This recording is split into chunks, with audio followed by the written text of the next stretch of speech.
Buonasera, benvenuti a questa edizione di TG Sicilia, i titoli del nostro telegiornale. Un mese fa la frana di Niscemi, residenti e commercianti in piazza con una fiaccolata organizzata per chiedere interventi e indennizi. L'ex prefetta Giannola, convocata in procura, punta il dito sulla mancata prevenzione dopo il crollo del 97. Stazzo riparte dopo i danni causati dal ciclone Harry. Il sindaco Barbagallo dice: abbiamo qualche cerotto, ma sarà un'estate normale. A Palermo partecipato confronto sui temi del referendum sulla giustizia e sul nodo della separazione delle carriere tra il ministro Nordio e il presidente del Movimento 5 Stelle Giuseppe Conte. Tra i due volano anche parole durissime. Belpasso, nuovi particolari nell'inchiesta su Etnaland, il parco acquatico più grande del sud Italia, chiuso per smaltimento illecito dei rifiuti. Una ditta esterna trattava solo la differenziata e il resto veniva bruciato e interrato. Adesso a Catania i cittadini del centro storico riuniti nel comitato Resto presentano le loro proposte per garantire sicurezza e vivibilità nelle strade della Movita. Alle Ciminiere di Catania è inaugurata la sede della Consulta Provinciale degli Studenti, un hub dedicato a partecipazione, idee e innovazione giovanile. Calcio, il Catania da oggi nuovamente in campo per preparare la trasferta di domenica prossima a Salerno. Il nodo per Toscano resta l'attacco.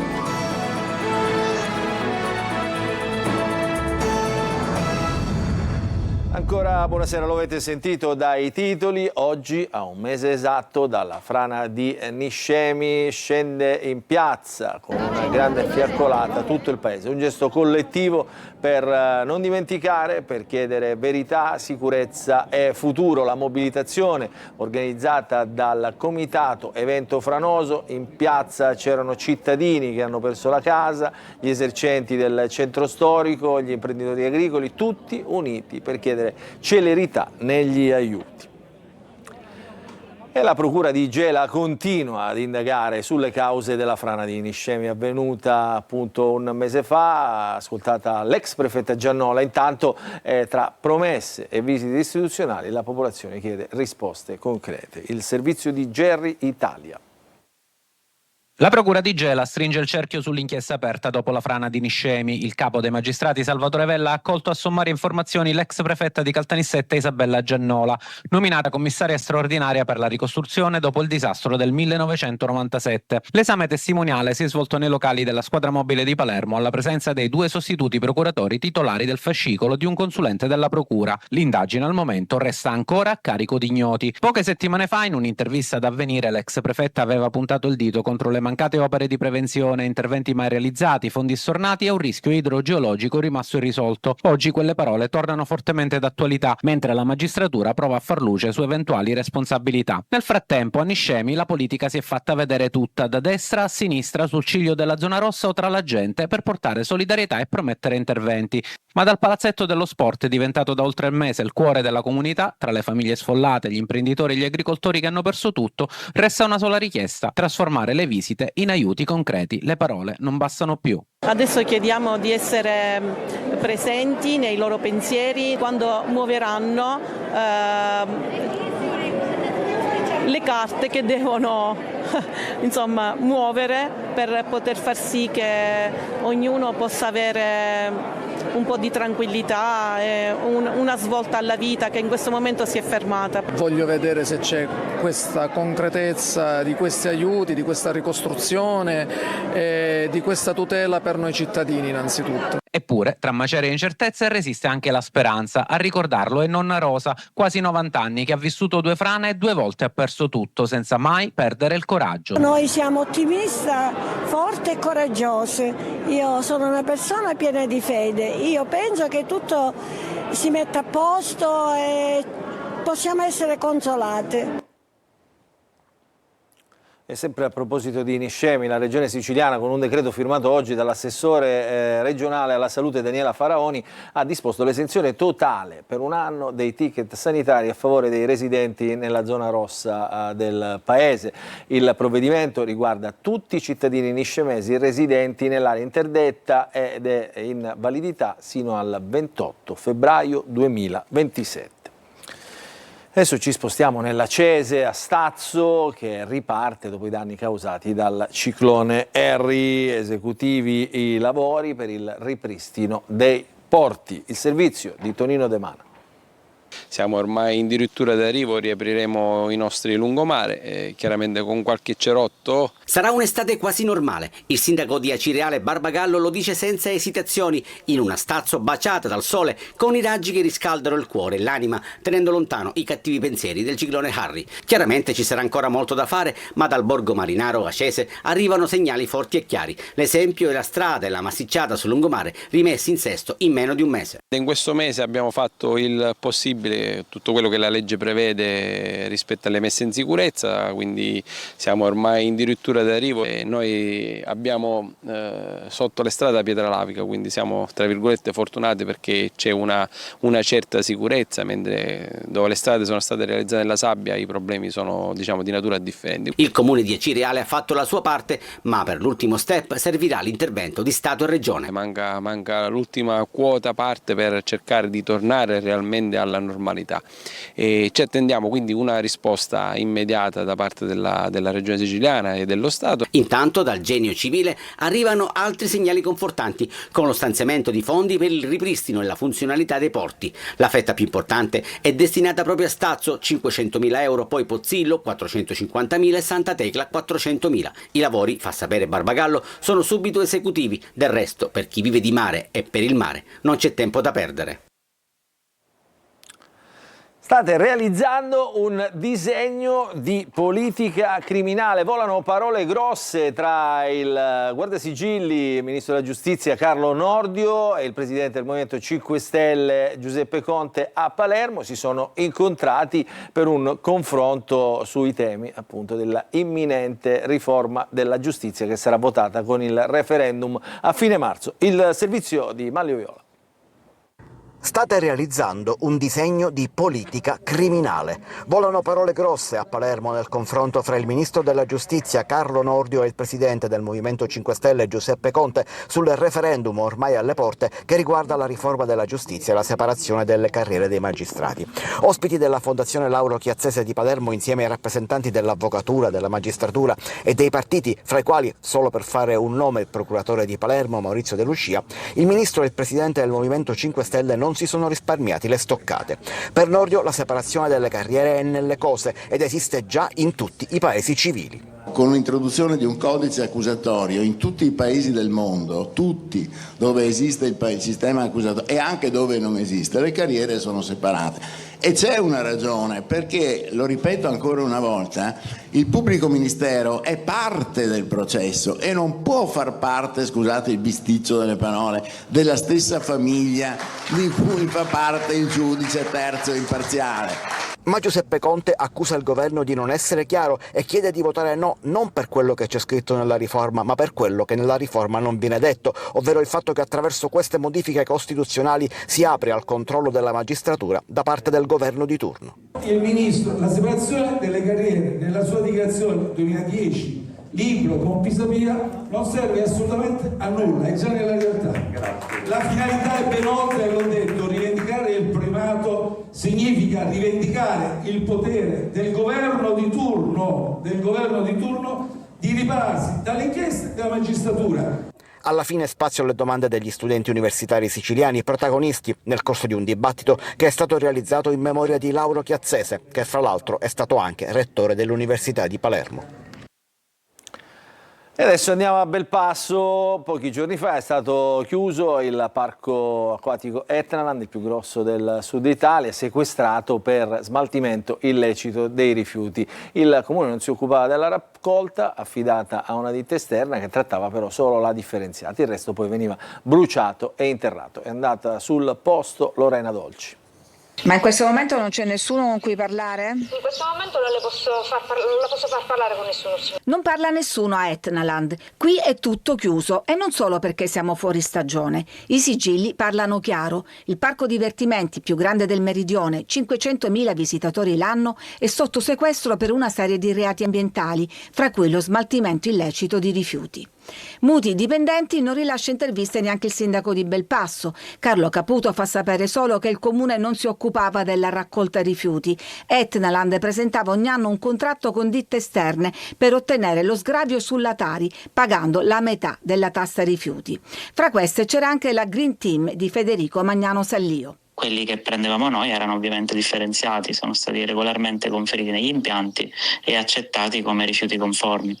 L'inchiesta ha accertato invece che i rifiuti indifferenziati c'erano e di notte, quando il parco chiudeva, venivano bruciati e sepolti in un terreno confinante, creando nel corso degli anni un dislivello di 9 metri di spazzatura, quello avvistato dalla Guardia Costiera con un sorvolo già nel 2022. Non solo, per i magistrati le acque delle piscine trattate con cloro e altre sostanze chimiche finivano in un laghetto artificiale, con il rischio di contaminare anche gli uliveti circostanti. Sono in corso, come vedete, dei lavori di potatura degli alberi, ma prima della riapertura, quando ci sarà, i lavori da fare saranno molto più impegnativi. E la domanda che tutti si fanno: riaprirà il parco? Il titolare, l'imprenditore Francesco Russello, che è indagato, è stato nominato custode dei beni sequestrati. Sarà lui a eseguire gli obblighi imposti dai magistrati, in primis procedere alla bonifica e completare l'impianto di depurazione. Arriverà in tempo per la stagione estiva? Il suo avvocato Peluso fa sapere che sono in attesa della relazione di un consulente per procedere ai lavori.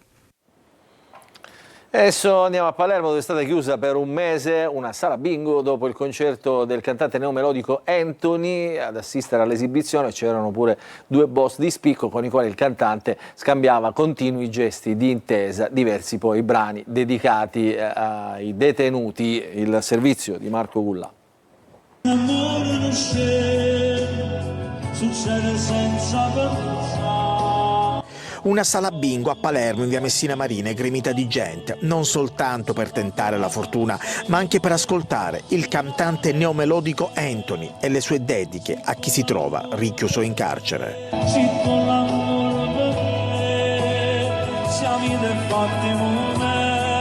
Per questa sala è arrivata la chiusura per un mese da parte del questore Vito Calvino. Tra il pubblico c'erano infatti Giuseppe Caserta e Claudio D'Amore, già in passato condannati per reati di mafia e riconducibili alle famiglie di Brancaccio e Corso dei Mille. Il neomelodico si è esibito con diverse canzoni del suo vasto repertorio, scambiando gesti di intesa con i suoi fan e con Caserta e D'Amore, seduti entrambi in prima fila per assistere allo spettacolo. La partecipazione dei due, lontana dall'essere considerata un mero ascolto passivo del concerto, non può non essere ritenuta una lesione della sicurezza pubblica in quanto avvenuto in presenza del pubblico, spiegano dalla questura. Dopo quanto pubblicato su TikTok, gli investigatori della polizia hanno avviato degli accertamenti per ricostruire l'organizzazione dell'evento, un evento che certamente non poteva tenersi in quella sala. Oltre alla sospensione dell'autorizzazione per la sala bingo, al cantante è stato notificato un foglio di via, dovrà lasciare Palermo e non potrà farvi ritorno per i prossimi 2 anni. Adesso ci spostiamo a Messina, dove si fa rovente la campagna elettorale per il rinnovo dell'amministrazione, polemica per le assunzioni firmate tra ieri e oggi nelle partecipate e per i contributi già stanziati per le manifestazioni estive e autunnali. Tutto poche ore prima delle dimissioni del sindaco Basile. Il servizio di Francesco Triolo. Ci stiamo domandando semplicemente se è opportuno che un CDA dimissionario, una giunta dimissionaria a pochi mesi dalle elezioni faccia stabilizzazioni, assunzioni e ultimi affidamenti di fine mandato, incidendo sostanzialmente in maniera profonda anche sul percorso elettorale. Questo è totalmente inopportuno, da contestare. Clima da campagna elettorale a Messina, gli animi sono pronti ad accendersi. Alessandro Russo, candidato in pectore del centro-sinistra a sindaco, infiamma il dibattito dopo le stabilizzazioni che 2 partecipate, Messina Social City e ATM, tra ieri e oggi hanno fatto. 28 contratti a tempo indeterminato firmati, gli ultimi quelli degli autisti di ATM, oltre al consolidamento orario per 165 dipendenti assunti a tempo indeterminato nel 2019. Domani toccherà i primi 100 della graduatoria definitiva del concorso per agenti di polizia municipale, convocati a Palazzo Zanca per comunicazioni in vista dei contratti che saranno firmati a marzo. È segno di responsabilità, uno perché il 27, quindi venerdì, scadono i 20 giorni, finisce il mandato, e quindi concludere tutto quello che c'è aperto è un segno di responsabilità. Secondariamente non è una giustificazione, le cose si fanno nei tempi e nei modi in cui le procedure lo consentono. Faccio un esempio fra tutti: il concorso dei vigili urbani l'abbiamo attivato noi. Sicuramente non potremo assumerli in questi giorni, si assumeranno fra un mese, ma non è importante l'atto quanto il completamento di un percorso che finalmente sta andando avanti. Ma non ci sono solo assunzioni, la Giunta ha deliberato anche la stagione degli spettacoli estivi. Antonello Venditti, Levante, Fiorella Mannoia, Marco Masini, tanto per fare qualche nome, all'Arena Capo Peloro, e poi l'organizzazione dello Street Food Fest di ottobre, tutti atti arrivati poche ore prima di lasciare Palazzo Zanca e concentrarsi sulla campagna elettorale. Adesso a Catania, dove i cittadini del centro storico riuniti nel comitato Resto presentano proposte all'amministrazione per rendere nuovamente vivibile il centro cittadino. Il servizio di Simona Mazzone. A Catania e Palermo la vita nel centro storico è diventata insostenibile tra assembramenti incontenibili, risse, mala movida e eventi senza controllo. Troppi maranza, tanto che a Palermo alcuni commercianti si sono organizzati per vietare l'accesso nelle loro attività, ma soprattutto troppe irregolarità. A Catania un gruppo di cittadini, comitati e proprietari di B&B si sono riuniti in un organismo chiamato Resto, quindi contro l'idea di fuggire, acronimo di residenti del centro storico, e che hanno fatto il punto sulle criticità maggiori. Riguardano essenzialmente gli assembramenti, la eccessiva occupazione di suolo pubblico con le concessioni che sono state rilasciate. La loro bandiera si fonda sul diritto alla quiete pubblica e al riposo notturno, dai problemi alle proposte per tutelare il centro storico e renderlo vivibile anche attraverso il redigendo piano urbanistico generale sulla base di leggi e direttive europee. Istituzione delle zone tutelate. Questo comporterà l'attivazione di piani commerciali per quanto riguarda le aperture della SCIA, e l'altra nostra proposta riguarda l'esecuzione rigorosa della legge acustica nazionale e del regolamento acustico comunale. Infine, l'introduzione dei piani di massima occupazione del suolo pubblico. Resto fa parte di una rete nazionale che con il movimento Vivibilità Italia vuole portare la questione sicurezza sul tavolo del governo. Incontri si sono già tenuti a Napoli, Roma, Firenze, prossima tappa Venezia a novembre e poi Catania a inizio 2027. E restiamo a Catania per parlare di un nuovo spazio per gli studenti alle ciminiere, inaugurata la sede della consulta provinciale degli studenti, che è di fatto un hub dedicato alla partecipazione, alle idee ed all'innovazione giovanile. È andata per noi Desiree Ferlito. Un nuovo spazio di partecipazione e confronto per i giovani del territorio nasce nel cuore di Catania. Inaugurato al Palazzo dell'Innovazione del centro fieristico Le Ciminiere, la sede della consulta provinciale degli studenti nell'ambito del progetto Ciminiere Hub. Un'iniziativa che punta a trasformare l'area delle ciminiere in un polo dedicato all'innovazione, alla creatività e al protagonismo studentesco, in un'importante fase di rilancio. Avuto l'impegno da parte del direttore alla programmazione, d'accordo con il presidente Schifani, per darci 17 milioni necessari alla riqualificazione del nostro ciotolone, del nostro cutuliscio.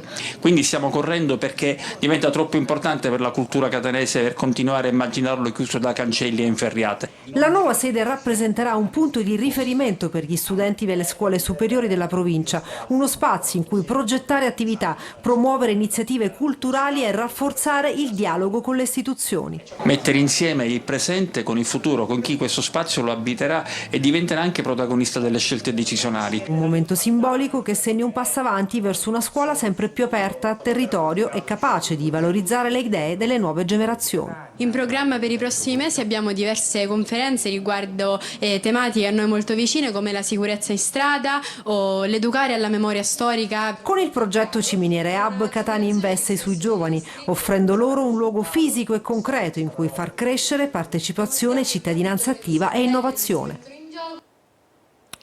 Adesso apriamo la pagina dello spettacolo. Anche oggi abbiamo raccolto le voci da Sanremo con alcuni dei protagonisti del 76esimo Festival della canzone italiana. Allora sentiamo uno dei big concorsi, in questo caso Raff.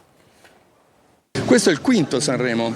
Quinto, sì, l'emozione c'era, ma abbastanza controllata, devo dire, a differenza degli anni passati, che insomma non riuscivo a gestirla. Quindi me la sono goduta. Grande adrenalina, ma anche gran divertimento.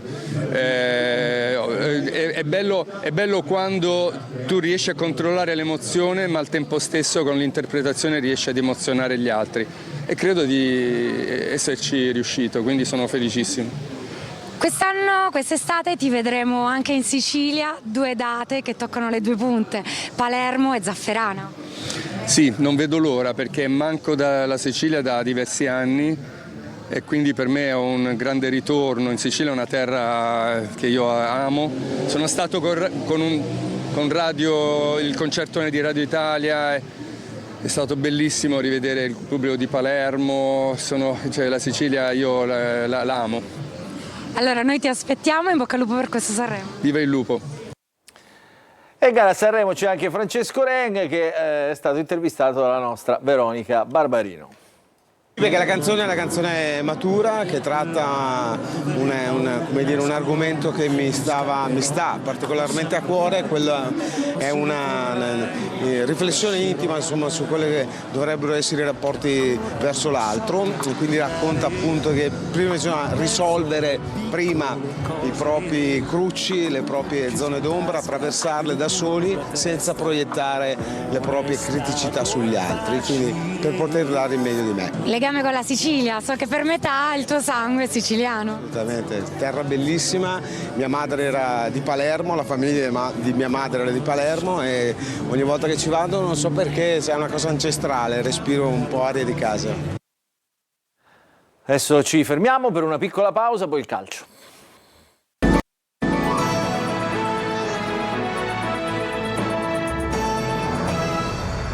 Ancora ben trovati, adesso apriamo la pagina dello sport, parliamo del Catania che è sceso nuovamente in campo per preparare la trasferta delicatissima di domenica prossima a Salerno. Per l'allenatore toscano c'è il nodo attacco, intanto si attendono i risultati degli esami di Forte, il servizio di Francesco Triolo.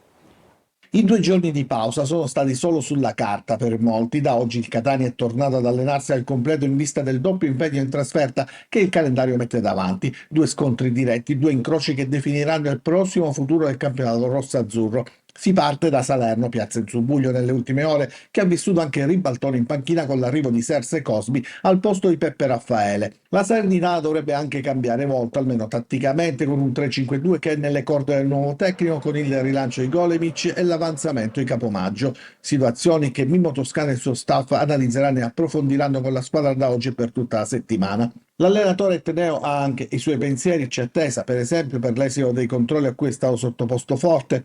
Proprio Forte e Caturano in particolare sono gli attenzionati speciali, anche se le alternative per l'allenatore del Catania non mancano. Rolfini può giocare come punta avanzata, così come è accaduto col Giuliano, ed è pronto a farlo. Al suo fianco c'è la possibilità che venga confermata anche Lunetta come domenica scorsa, oppure impiegare Bruzzaniti dall'inizio. Il Catania poi scenderà in campo conoscendo già il risultato di Potenza Benevento e quindi anche l'atteggiamento potrebbe essere condizionato da quanto accadrà su quel campo. La trasferta della Rechi è vietata ai tifosi del Catania. Ricordiamo che la partita sarà trasmessa in chiaro, in esclusiva da Telecolor, con la versione extra large da 4 ore, di diretta stadio. Adesso ci fermiamo, un'altra piccolissima pausa.